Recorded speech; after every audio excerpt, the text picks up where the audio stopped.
here's the problem. We've created this system, and here's how it goes. We look upon men as consumers to be satisfied, and we create services designed for those consumers. And sometimes in these churches what we do is we poll the consumers to find out, well, what would you like for us to sing for you? How long would you like for us to preach to you? 20 minutes? Fine. We'll do it in 17. What kind of songs do you like? And so what they do is they'll get a band up here, you know. They get a bunch of young kids, you know. They get those guys up there and they'll rock out for you and play all the stuff that you like to hear, and you can, you know, come on, enjoy. It'll be man-centered. And even when it's not man-centered, there'll be enough mantras and repetition in it that you won't even mind that it's not man-centered. Even then, musically, it'll be man-centered.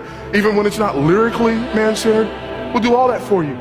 We'll keep changing it for you. We'll keep updating it for you so that we can continue to satisfy and continue to keep you coming. Why?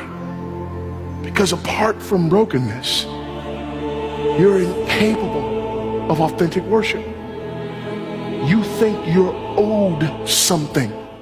And so you come in looking to be satisfied, looking to be appeased. But God has a little something to say about that. When you come to appear before me, who has required of you this trampling of my courts. That's what God calls it. Trampling of my courts. That's what's happening all over our land. Trampling of my courts. That's what God calls it. People call it relevant, contemporary, now. And again, I'm not talking about the age of a song. That's not what I'm talking about here.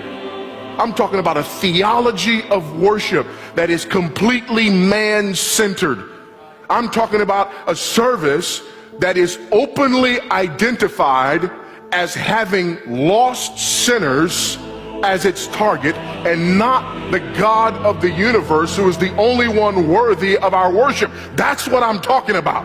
Without a sense of brokenness over our sin, all we have is the appeasement of the tyrannical old man, and appeasement never works for long. It is only when we experience genuine brokenness that authentic worship makes any sense at all.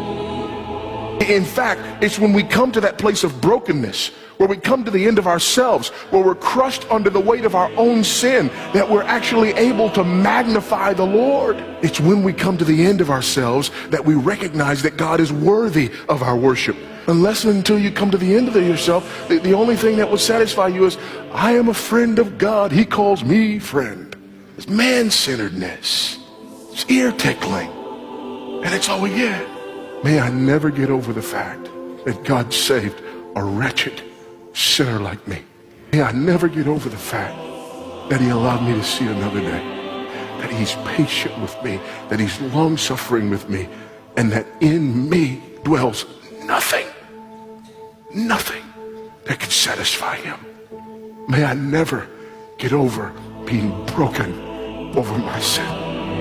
May I never, ever stop realizing the incredible distance between me and my Jesus, because that's the only way I appreciate the distance he traveled to make me his child.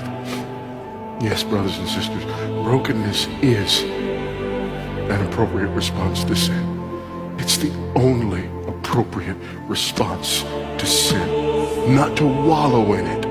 Because the beauty in this picture is he's crushed under the weight of his sin, but God doesn't keep him there. It's only there that he is able to worship rightly. Brokenness is not just for you to feel bad. And this is what's so sad about what's going on. In the name of grace, people are being robbed of it. Because what grace is there in the God who needs me so badly, yearns for me so desperately? No, I'm the one who just showed grace to him because he was so needy before I came along.